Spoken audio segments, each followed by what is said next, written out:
I just said graph A. That was what I decided to do for this. I'm sure I'll figure this out. Oh, definitely this one. Okay, so we had just been finishing up talking about practicing reading our graphs and looking at the sort of arms race or adaptation potential of parasitism in the same way that we've been looking at it a bit at predation. So remember for graph A, we talked about how this was epidemics, right? So large-scale exposure of whole populations to large viral loads. Okay, and so our take-home here was with larger numbers of these epidemics, we saw decreases in overall mortalities. Of course, our take-home here was it took a lot of epidemics, right? With 2 or 3 exposures, we still saw 80% death in the population. So we had to experience these particular diseases a lot, right? This is 7 times to get significantly less than 40% death. That's a large proportion of death, right? But still you see a trend of, right, adaptation to coping with that virus, whatever it is, or virus. Okay, so let's look at B. What is it that we're seeing in the collection of graphics for part B?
Is it like percentage of viruses that are lethal over time?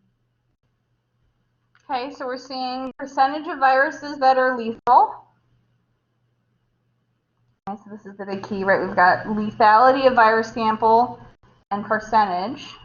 And here we can see time is changing. So we almost have like 3 axes here going on, right? The percent, lethality, pretty much. Not how you spell it at all, lethal. It's getting worse. Over time. Almost legible in some sort of way. Okay, so what is our take-home message about this lethality over time?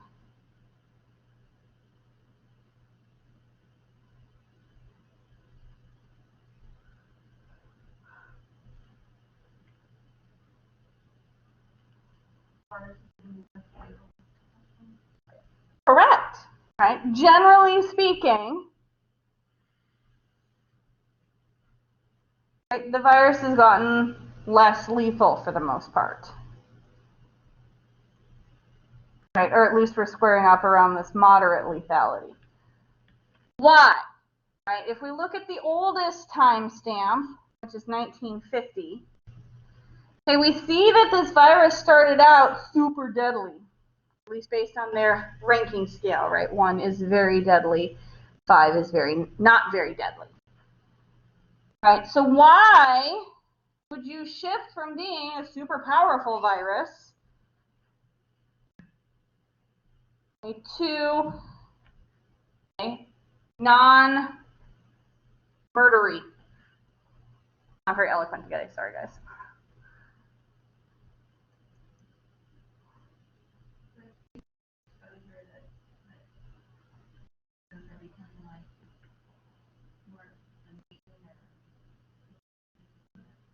so we can compare this to what we see here, right? So we put these two graphics together, right? They do give us one story to some degree. And that's, right, this is telling us that with that continued exposure, the populations have built up some kind of immunity or some sort of defensive response that's making that virus less deadly. Okay. What about the virus itself?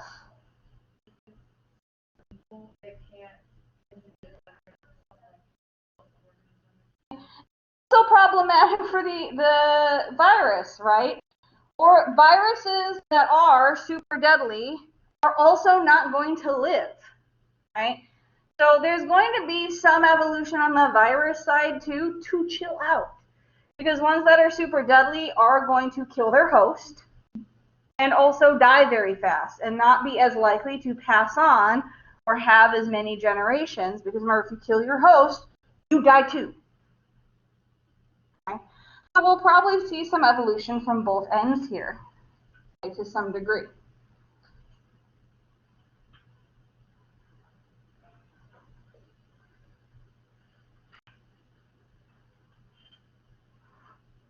All right, so great job. So in this case, we call that coevolution, right? So they're both evolving. So we have interacting species, in this case are rabbits and the virus, evolving together, right? Responding to what each other are doing. And we saw that in the predator and prey scenarios as well. Okay, you get better at hiding. Okay? I need to adapt to get better at finding you, or I'm going to starve to death.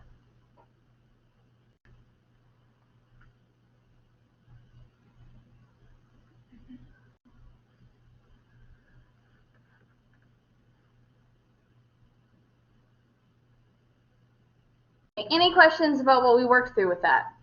And good job. You guys are getting so much better at picking apart these graphs. We've come a long way, baby.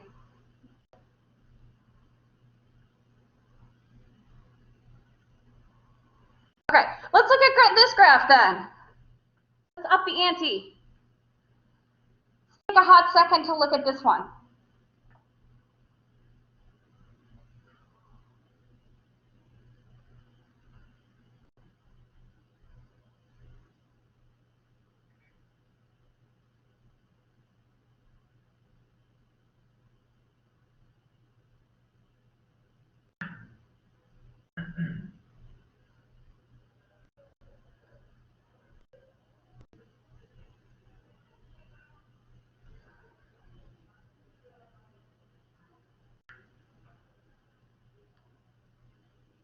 It sounds like there's a party going on that we're not invited to, right? Like, it's very rude.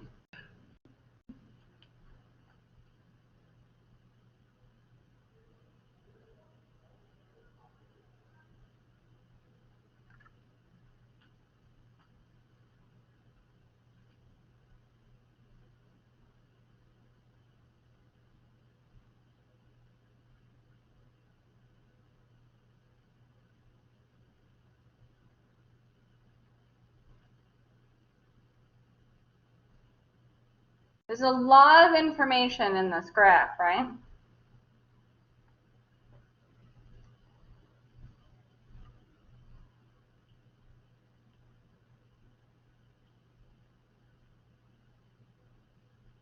So what's on our x-axis, the independent variable here?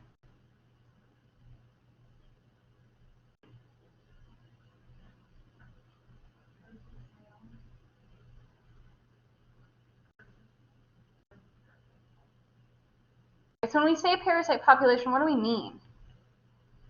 What does that mean?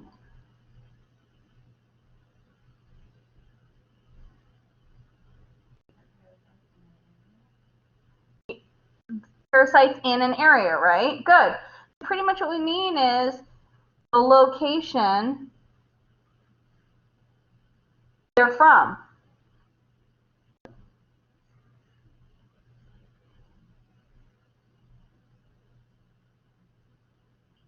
so these snails are from location M. I'm not going to do this. Location W and location P.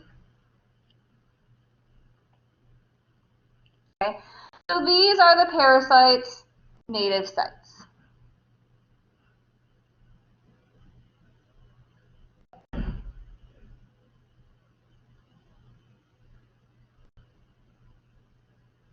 Okay, what is our dependent variable here on the actual axis?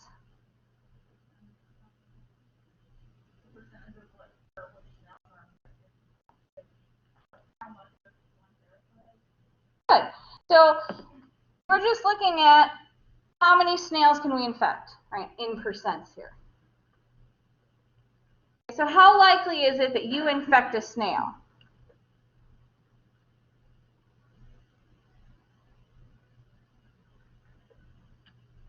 Okay, so we went to a location where these parasites are. We went to island M, and we said, can we infect a bunch of snails? How many snails can be infected? Okay, so what is going on with this business then? Let's just focus on island M for a hot second. What are the different bars? Good, so this is snails from each different area, right? So if I went to island M, I took all 3 different kinds of snails with me.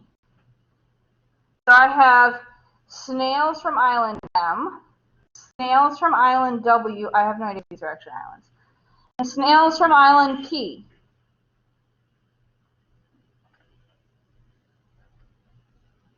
And I subjected them all to parasites from island M. And I asked the question, what snails are most likely to become infected? And I did that for all of them.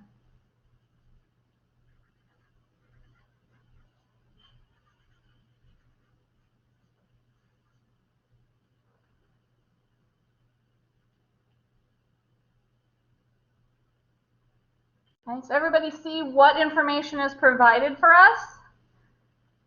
What's my take-home message then?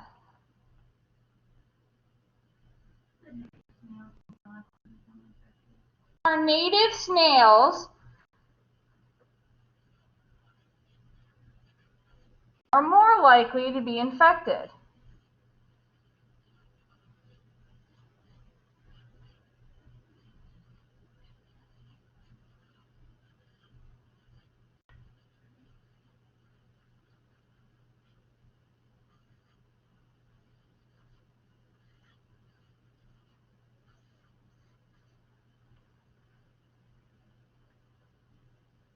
In this case, we get an idea of some significance, right? Because this graph did a good job of giving us error bars.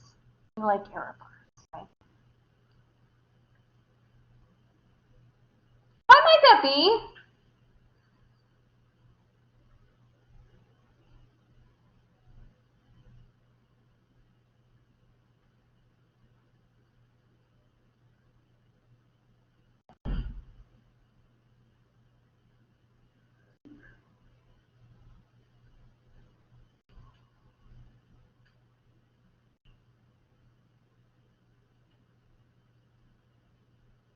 Why might a parasite be better at infecting a snail that it's exposed to more frequently than a completely unique snail?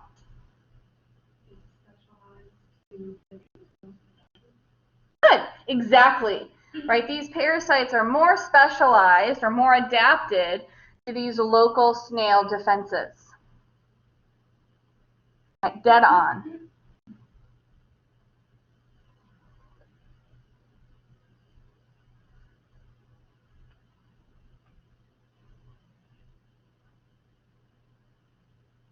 And now as we see, that doesn't mean these parasites can't get into these other snails, right? Okay, they're just not as successful at it.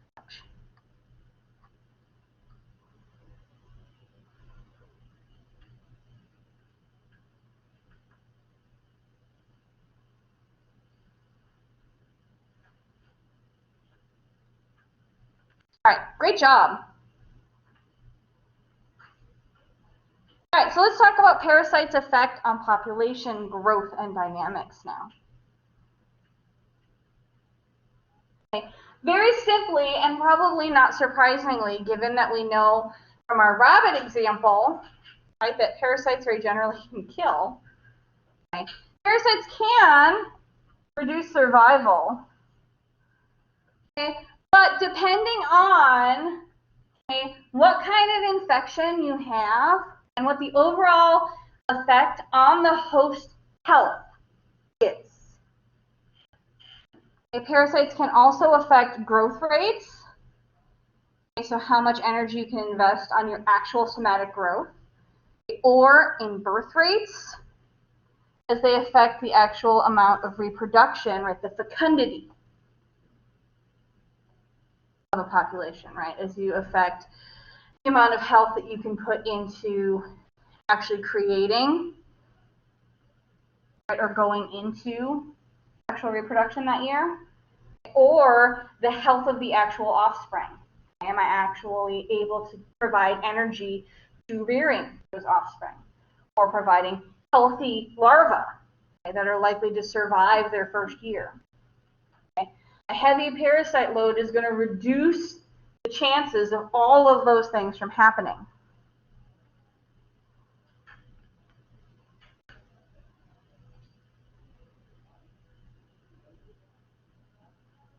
So if, for example, we've talked a lot about just like straight up killing the host, which is sort of the way we classically tend to think of this. But if instead we look at the graphic we have, our graphic A is our control. So beetles living their best life. Okay. And group B are beetles that have a parasite load, in this case mites. So they're literally carrying the load on their back. Just what mites tend to do, right? They're little bloodsuckers that you carry around. These are not likely to kill your host, but they are going to significantly impact the health. So we see here that our dependent variable is fecundity related, right? So this is successful egg hatching. How many offspring are you going to be able to produce? Okay. You see a normal beetle, it generally keeps between 80 and 100%, or 99% of her eggs. Okay. And so you would assume that's somewhere between like how much is she eating and probably how young she is, right? In an infected population, okay, we see that as time goes on, okay, so as that female is dealing with that parasite load, okay, less and less eggs are able to be produced or hatched, right? Presumably because those mites, I was going to say ticks, mites, right, are bearing so much load on her nutrients. Maybe she's become dehydrated. Maybe they've siphoned so much nutrients that it's difficult for her to contribute a lot of energy to eggs. And so either she's not producing eggs, or the eggs she's producing are very small and few, meaning they are not likely to hatch or to hatch a larva that is going to be successful. All right, because it's had a very poor start to life. So this is what we mean when we're talking about the ability of parasites to reduce fecundity. This is one example of that, right? So it hasn't actually killed Mom. They could, if you had enough mites on her, they could eventually like smother her to death. Not literally, possibly, but unlikely, right? But you could siphon her down. She could become so dehydrated or so nutrient deficient. But it's more likely the effects in these cases in the population are going to be things like this, right? The fecundity is much, much lower. Or the birth rates, right, are much, much lower.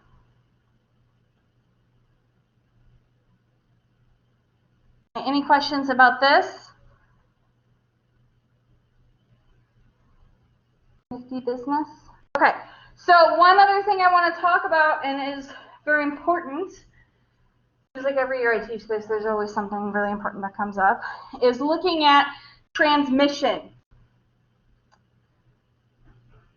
Okay, so this is, as we think about disease in particular, what we want to think about is the host population in particular. So we can break the host population down into type of individuals.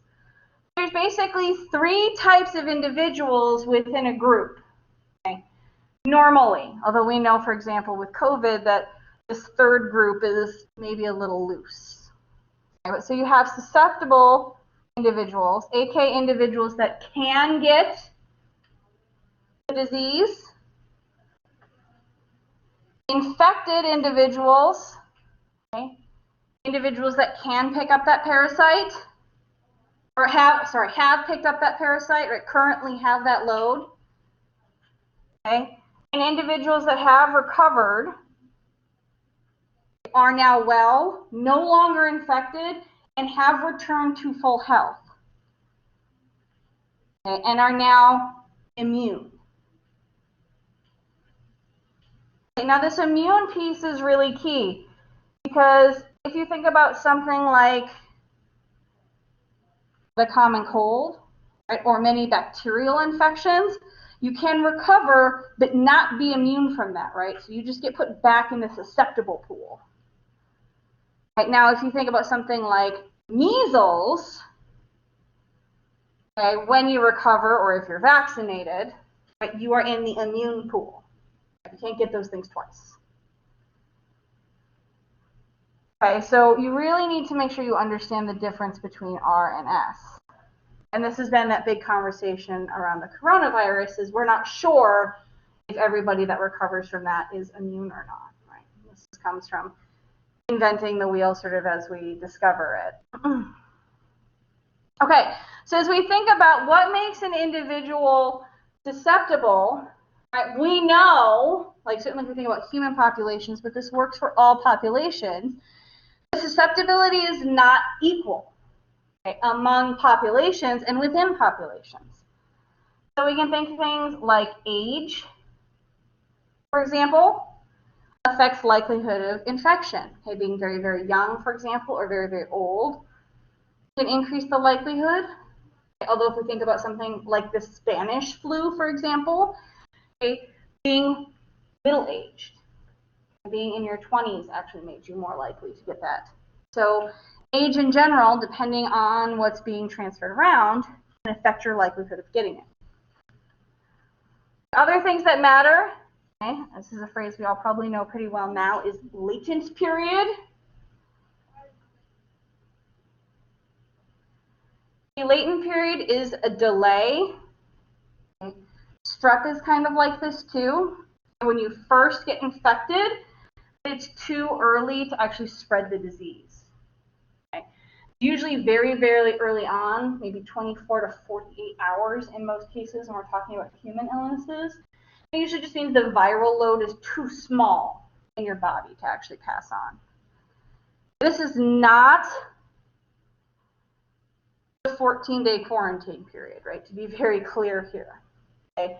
You are sick during that time and can pass that on. This is very early on in the illness.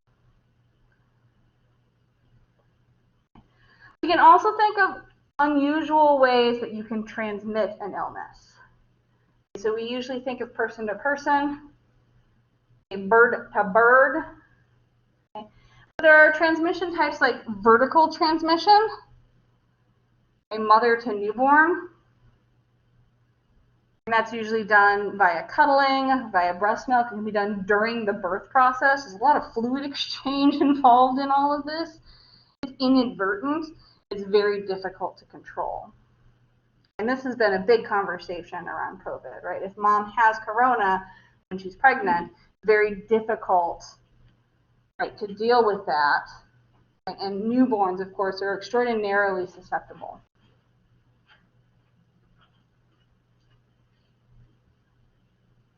Okay, so let's talk about how disease actually spreads around. Okay. So the key, particularly when it comes to things like pandemics, is spread only ultimately matters if the susceptible hosts, right, so people that can get sick, passes what's called a threshold density.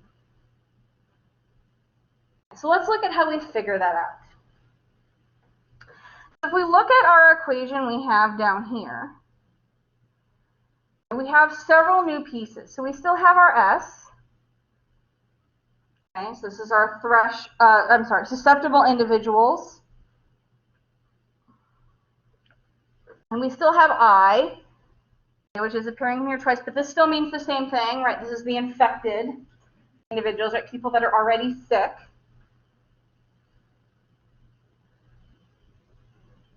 Okay. So if we take S and I together, this is just what's the chance of a susceptible individual and an infected individual coming together. Right? The density of a becoming sus instead of, right, suspicious. Susceptible, right? The likelihood of susceptible.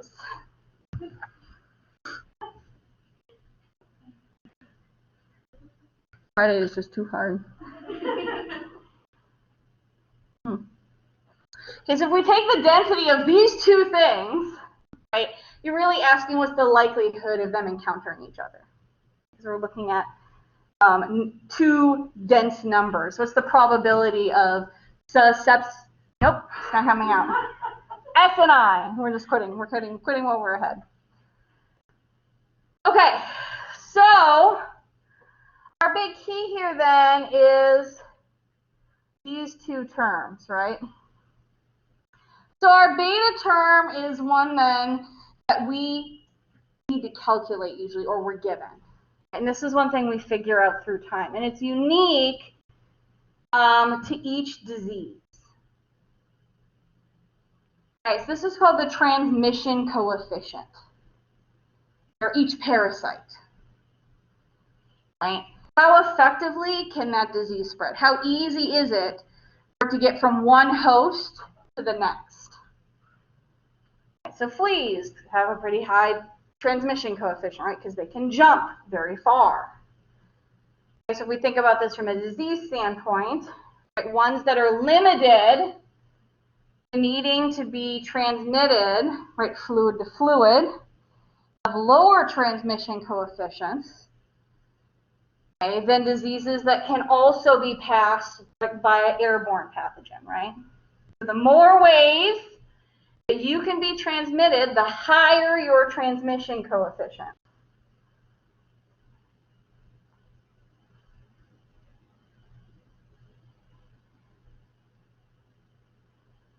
Okay, M is another one that we would have to know or figure out. Right? And this is deaths or recovery rates. Okay, generally bad when you're thinking about trying to pass around a disease. Right? For the most part, dead individuals don't pass around a disease. Right? This is killing viruses off. Okay? And those individuals are removed from the population. Now, some exceptions apply to this, okay, but generally, okay, this will lower your ability to pass it around, right? And of course, when we're talking about recovery, these are also individuals you would remove from transmission, right? These are individuals that are better, they don't have that viral load, okay? So this is reducing the ability to pass that virus around.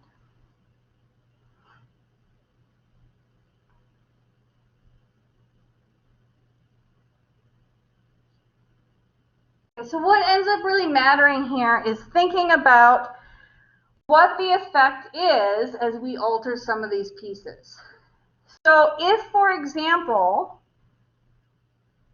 okay, we increase beta, right, we're increasing that transmission coefficient. So like with COVID, when we first learned, right, that it could become airborne, we've got more ways that we can pass this thing around. That's going to increase Okay, Ri.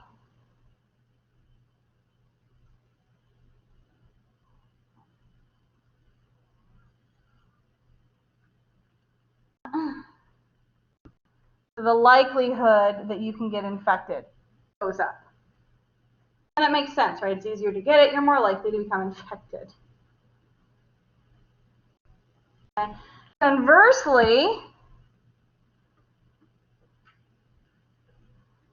okay, when the death rate goes way up, oops, wrong way here, or if for some reason the recovery rate goes way up.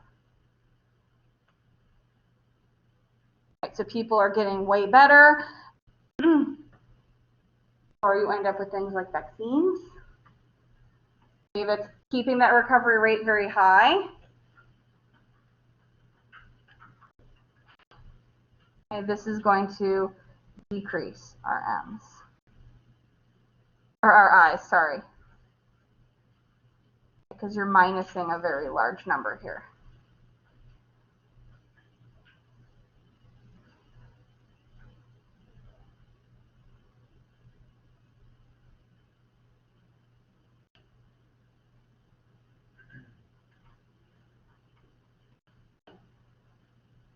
Okay, so this is our threshold density, right? So we're reducing that chance of a disease spreading.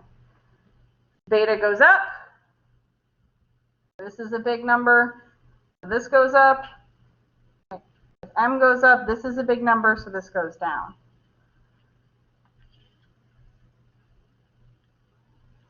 If we're going to control one of these things, right, our goal is to decrease beta in any way we can, right, or increase M in any way we can.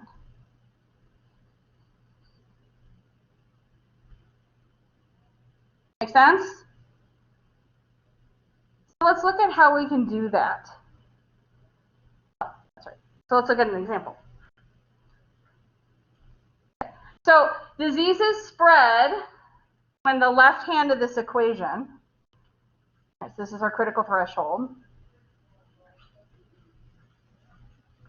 is greater than 0.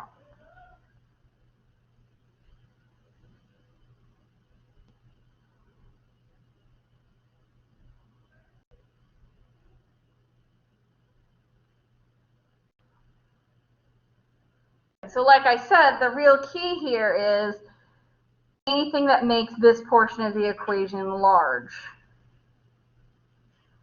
right, is going to make that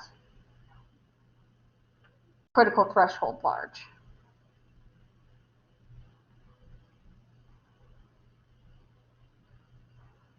Or anything that's going to increase the likelihood of susceptibility, which is what this is saying.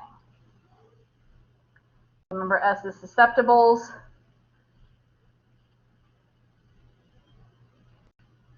We're increasing that susceptibility.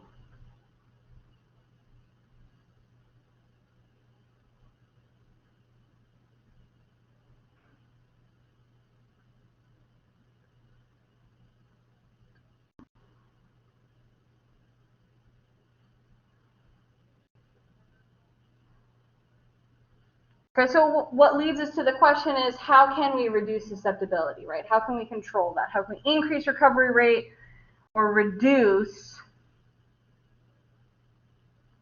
that beta term, right? That transmission rate. What can we do? Okay.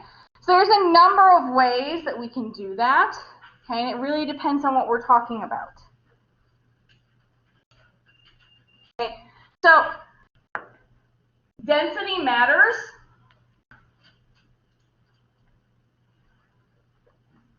Okay, so really dense organisms, we can think of this as like density-dependent factors, right? The more dense you are, the more easily you pass around a parasite or a pathogen load.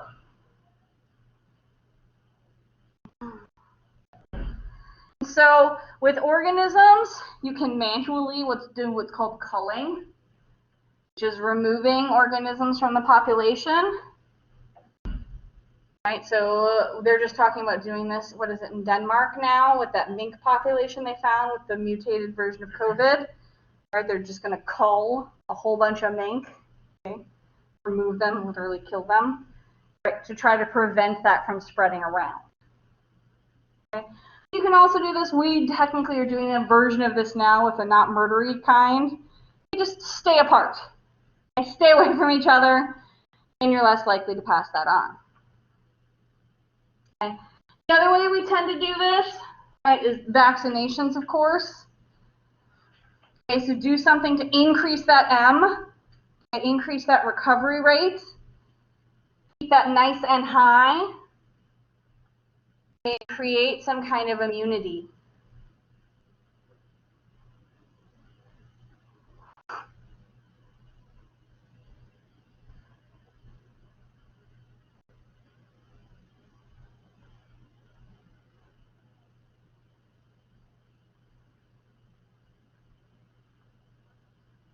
Of course, when we're thinking about major pathogens, right, the more different ways that you can try to alter that equation, right, the better chance you have at keeping that equation below that critical threshold.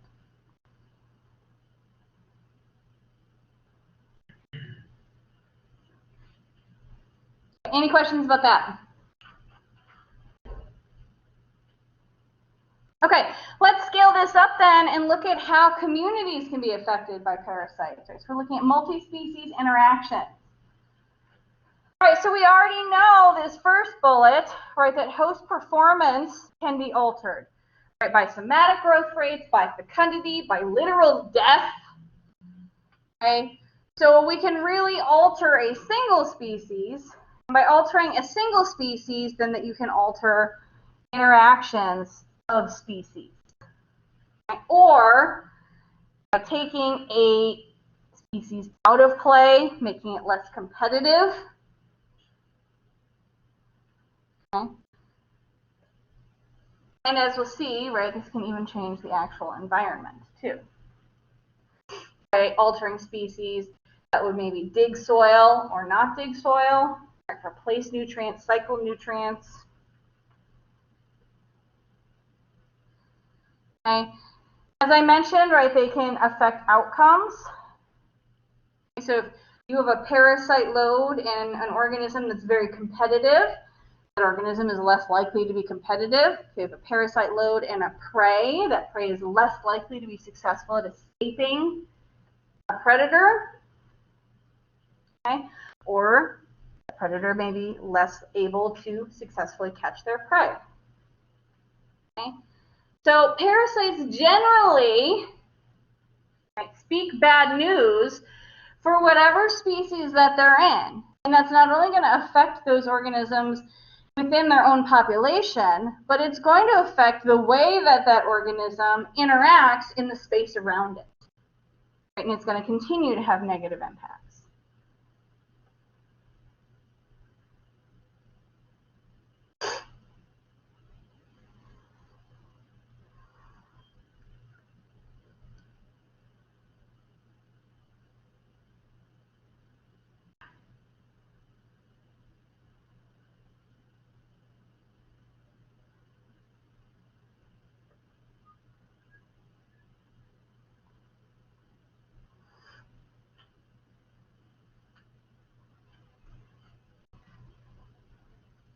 So let's look at some examples. If I look at this graphic, what's my take home for this graphic?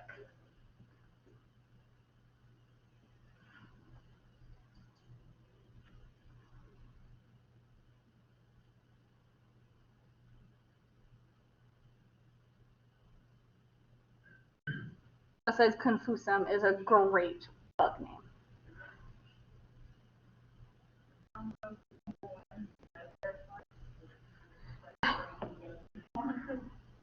The brown bug gets more wins. So we're exactly correct, right? So if we think about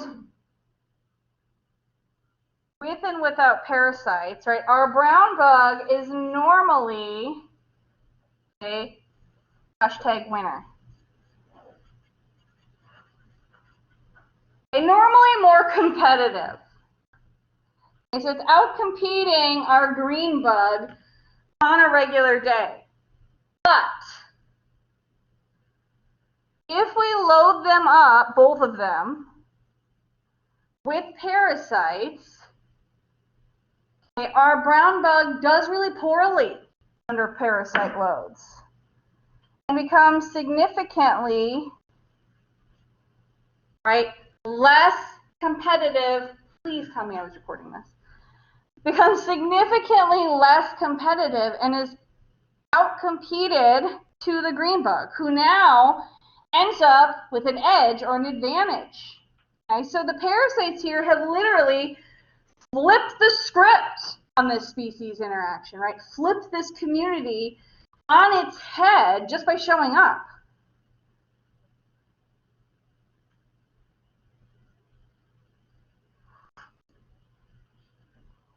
What's this graph missing?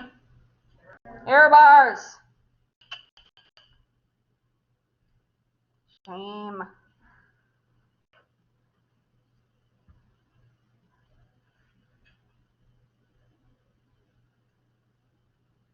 Okay.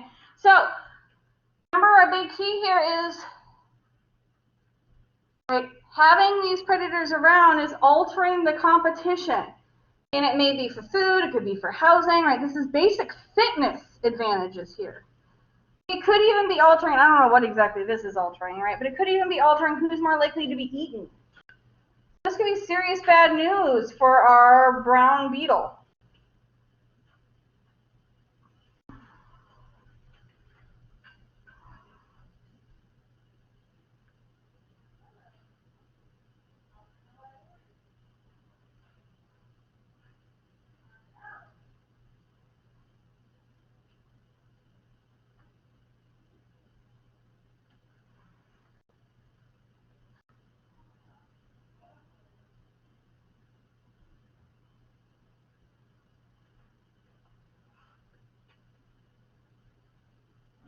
Okay. There are a couple other terms that are important as we think about this.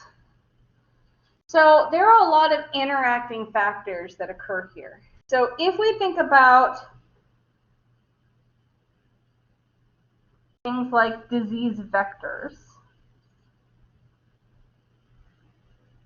so this is a carrier of some of our parasites. Now remember, some of this is meta. So for example, a mosquito would be a disease vector. So remember, a mosquito itself, at least females, right, are parasites. They're ectoparasites. Okay. They're also, okay, carrying endoparasites. And those endoparasites are called diseases. So the carrying of them make them a vector.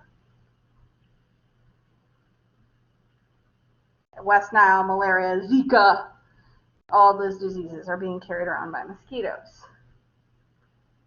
Okay. If we lay that over with things like climate change, this becomes very problematic, right? Because as the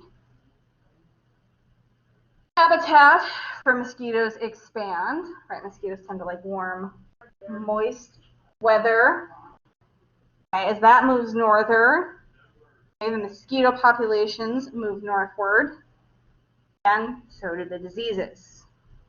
And we mentioned this before, right? This was a big concern with Zika, right? As that started sneaking out of South America and Central America, right, and into the southern United States as warming temperatures allowed them to get into areas like Texas and all of the southern states down there. And how do we handle that sort of problem?